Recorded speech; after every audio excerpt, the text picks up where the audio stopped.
easiest way to make cording is to wet this fabric strips. Tie a knot on the end, and then what I do is I'll roll I'm left-handed, so I'll roll my left side over, take it over the right side, the darker one, and then I'll roll the paler blue and pull it over the darker blue. Roll away from me and pull it over. Roll away from me and pull it over. And then when it dries, it fills up a bit. It becomes a little fatter than this.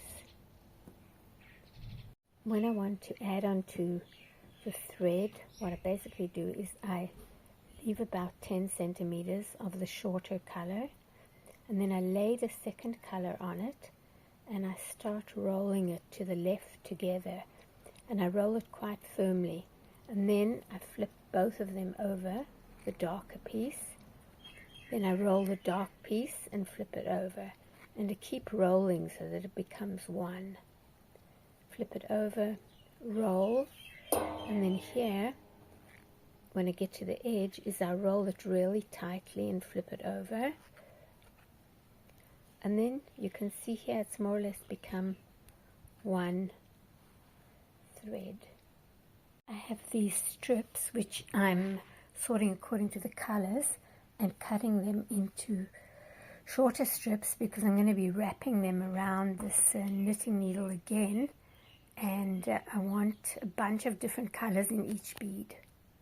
Take that time to set up the workstation, a nylon bag, the fabric scraps, a damp cloth, a dry cloth, another dry cloth, the water, and the plastic glue. And here's a knitting needle which I'm going to be wrapping the fabric strips around. As I did with the other beads, what I'm doing is I'm first making a paste with the glue and some water. I'm going to be mixing it around, and then I'm going to be wrapping the glue-soaked fabric pieces around the knitting needle. It's a work in motion. I haven't created beads like this yet, so let's see what happens.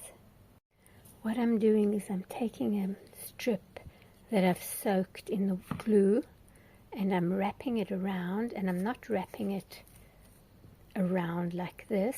I'm twisting it as I wrap it because I want to see the different texture.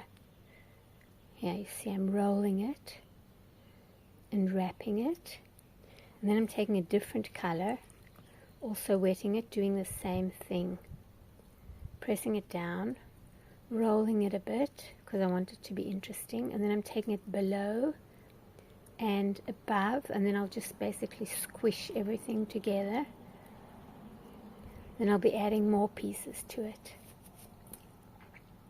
Okay, I made 1, 2, 3, 4, 5, 6, 7, 8 tubular beads. They're drying, and the rest of the strips I soaked in water and glue and scrunched them up, and when they dry, let's see what happens. They dry very hard, so I might be able to squeeze a needle through. We'll see.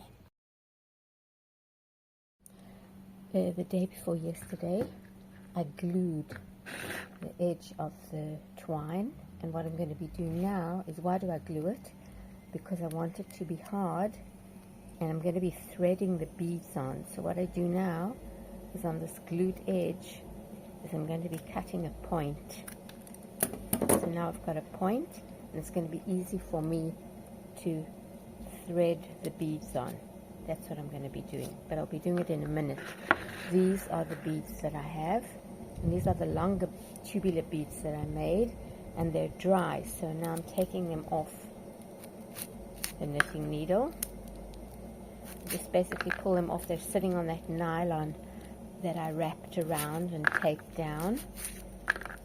And we'll see what a selection I have. And the twine is busy looking enough itself, so I don't need to put too many beads on. I want a selection, but not too many. And this one I wrapped too tightly, so I'm having a problem taking it off. I'll take it off in a minute. Okay, got all of them off. And now I'm taking the rest of the nylon off. I'm going to be washing this to make sure there's no glue. and keeping it for knitting, which is what it's meant for. So what I'm going to be doing now is I'm going to be threading the beads on, and I'll thread them on randomly, one tubular, one round. Because I've made this into a point, it's easy to thread and works like a needle.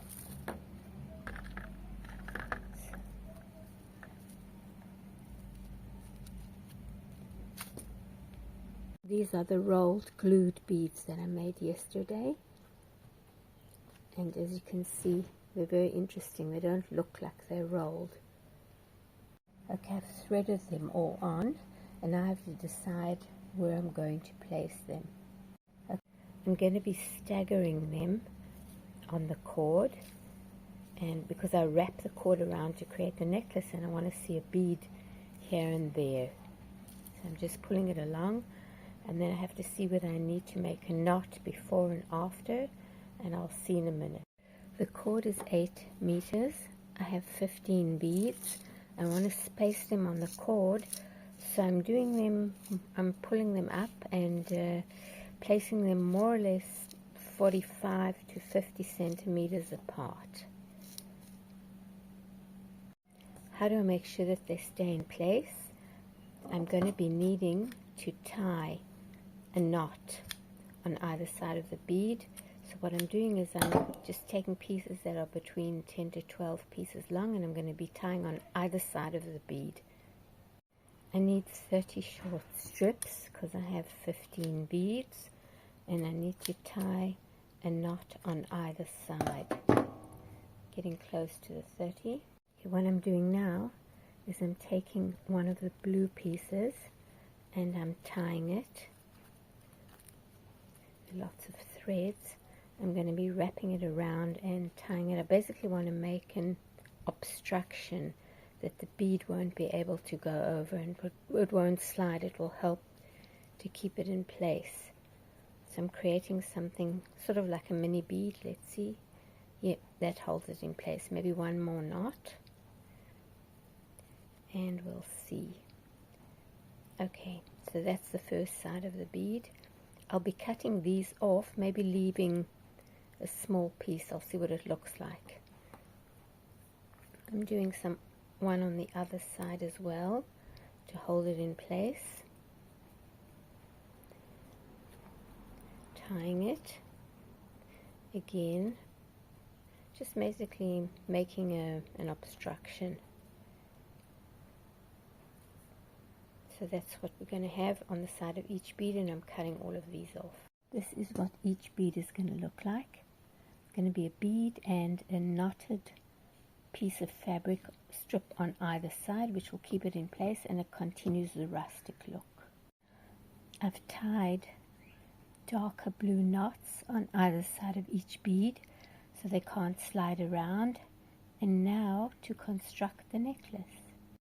I'm knotting the two ends, and I'm going to be creating a huge loop which I can double or triple depending on the end size that I want.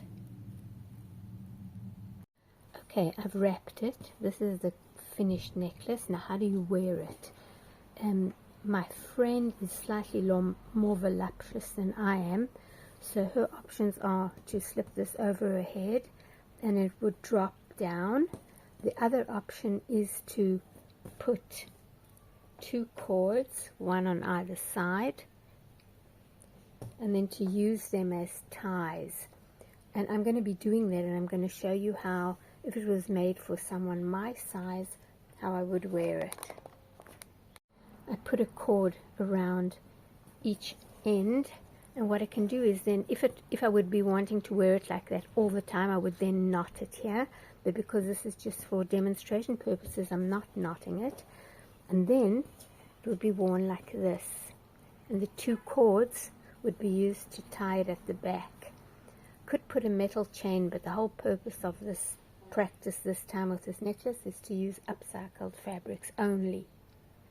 The other option is to use a cord from a flip t-shirt hem, which is kind of flexible and it's a similar color. I also have a box of those upcycled pieces. I don't throw anything away. A strip of cording can be placed around the wrapped necklace, tied over here, and then I have on the other side as well, and it can be worn like that and tied in the back. The good thing is that it's created from upcycled fabrics, and also if one has an allergic reaction to metal, this is a perfect closure.